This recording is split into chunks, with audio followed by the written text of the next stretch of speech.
ان شاء الله چې د قرات خلف الامام مسله ما درته ختم کړه. د دوی د مذهب خلاصه دا شو چې بعضی موقوفات درته پیش کړي. د موقوفاتو جواب به تاسو ورته وکړي چې دا په خپل مرتبه کې دلیل دی، صحیح ده، خو د مرفوعاتو په مقابله کې دلیل نه دی. صحیح حدیث دا یو لري او د دې یو درته ما جوابونه وکړي ان شاء الله چې دا جوابونه خو په یاد زده کړئ. نور صحیح حدیث د دوی سره نشته، صحیح حدیثونه شته خو صحیح نشته. نو هغه کې بیا کچرته د تحقیق ټیم درته و تحقیق پکې کوه، او که د تحقیق ټیم درته نه و نو بس دغه جوابونه ورته وکړه. اقرأ بها فی نفسک چې کوم جوابونه درته ما وکړه. د دې نه وروسته به د وهابیانو درته یو څو مسلې ذکر کړم چې دوی په احنافو باندې اعتراض کوي. نیمه ګنټه پاتې شوه ان شاء الله چې د قرات خلف الامام مسله ختمه شوه او د رفع الیدین ټیم نشته. صرف دعوه به درته ذکر کړم. زه رفع الیدین کې دعوه زده کوي، دلایل بیا بلې جمعې ته وایو.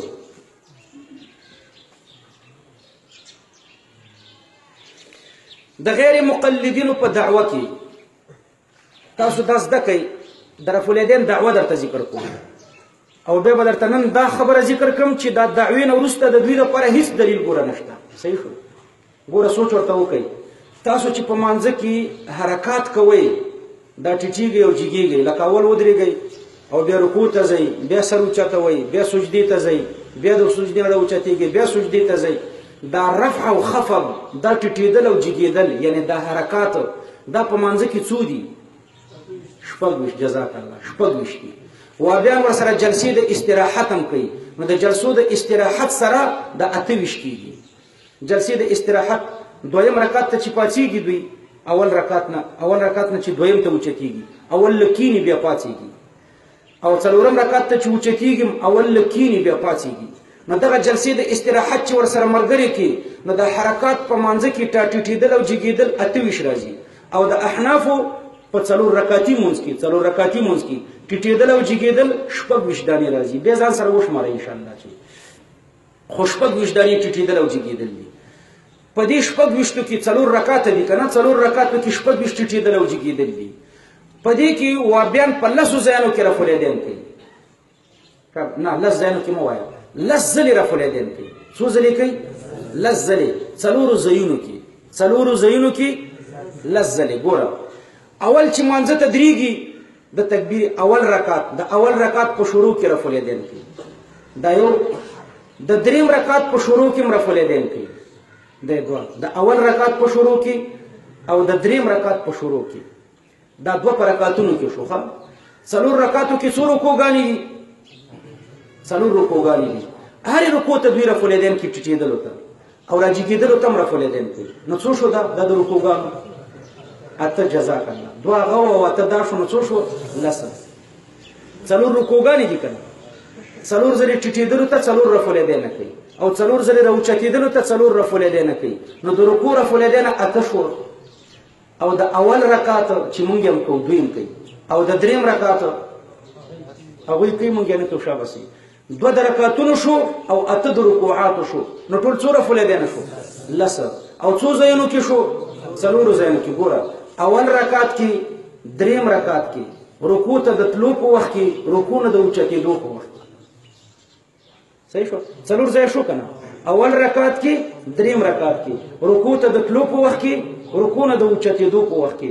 نو داسې به وایي چې په ټول مانځه کې 26 ټیټېدل او جګېدل دي. 26 ټیټېدل او جګېدل دي.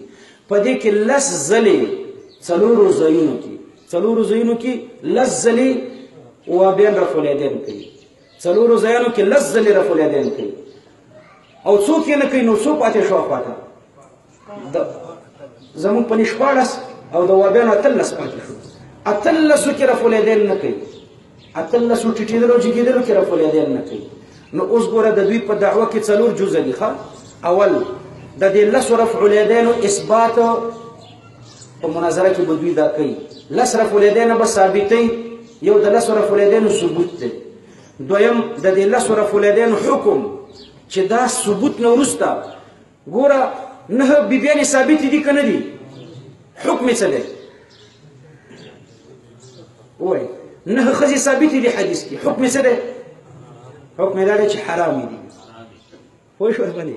حکم یې دا دی چې حرامې دي. بیت المقدس ته لمونځ ثابت دی. ثابت دی که نه دی ثابت؟ حکم یې څه دی؟ حکم دا دی چې منسوخ دی، مونځ ورته کول حرام دي. په ولاړه امتیازي ثابت دي که نه دي؟ حکم یې څه دی؟ حکم دا دی چې مکروه دی. ګوره د ثبوت نه وروسته به حکم ذکر کوي، په مطلب باندې پوه شوې؟ د ثبوت نه وروسته به حکم ذکر کوي.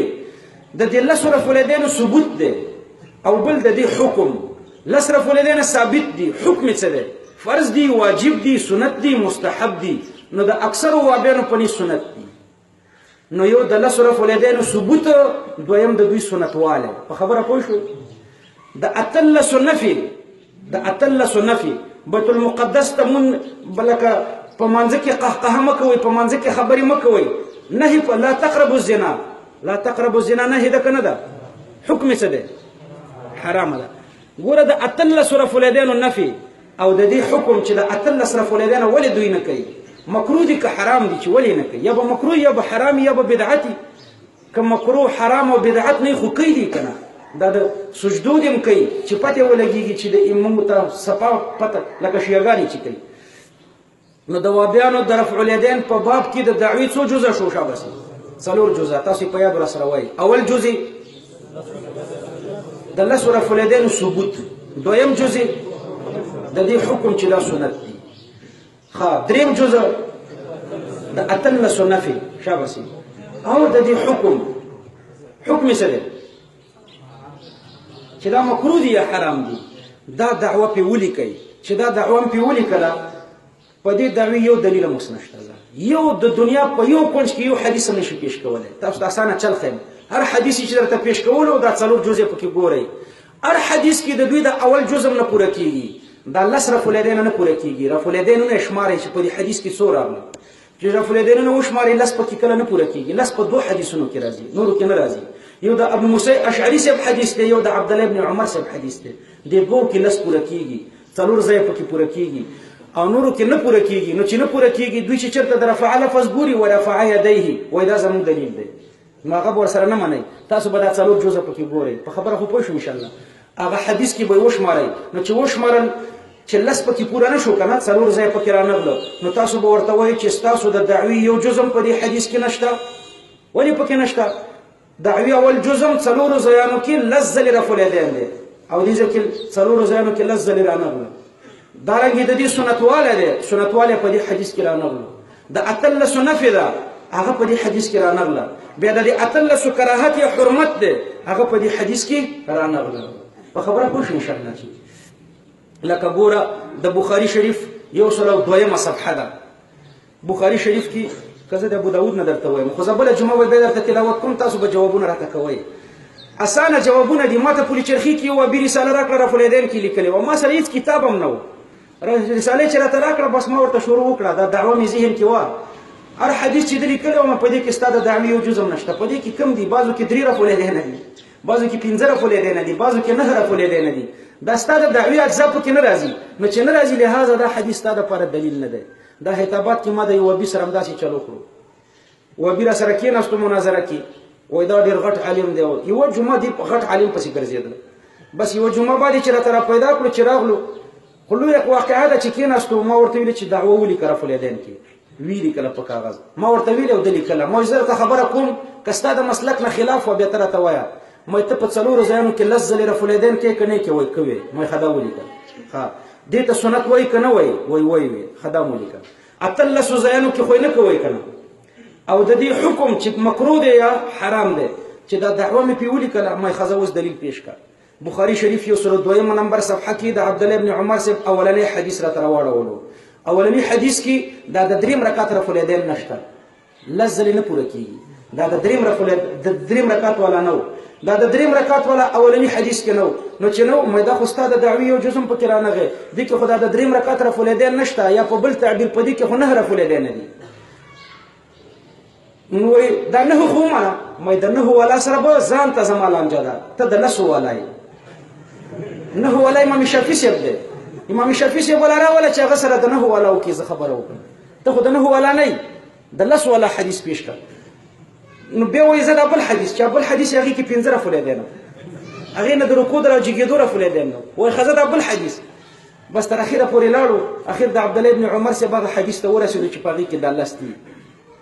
څو حدیثونه نه راتېر شو. وایي دا زما دلیل نه شو. ښه زه د اخرې چې د الله سره واړول هغه پسې په بخاری کې لیکلو رواه ابن تحمان عن ایوب و موسی بن عقبه مختصرا دا تهمان او موسی بن ایوب مختصر روایت کړی دی مې دې کې اختلاف ته اشاره کړې ده بیا مې ابو داود پسې راوړل بل جمعه درته بیانوم چې دې لیکلي چې دا حدیث موقوف دی مرفوع نه دی دا د صحابي عمل دی او صحابي سره خو تاسو دښمنی ده نو د صحابي قولاته ولې پیش کړي بس لاړه مناظره ختمه شوه کاغذ یې وشکول او زه لیکل نه منم ګوره دا د دې وجې نه دوی درته دلیل دعوه نه لیکي خپله دعوه درته پیش کړم زموږ دعوه څه ده د دوی دعوه خو مو زده کړئ انشاءالله دا څلور جزه به خیال کې ساتئ زموږ دعوه دا ده شپږ ویشت ټیدل او جګېدل دي زه به 11 حدیث درته پیش کړم چې په دې شپږ ویشتو واړو کې رفع الیدین ثابت دي زموږ د دعوی اول جز دا دی چې په شپږ ویشتو کې رفع الیدین ثابت دی خو حکم یې دا دی چې سنت صرف یو دی ما بقیه 25 ټول منسوخ او متروک دي زموږ د دعوی اجزا مو اورېده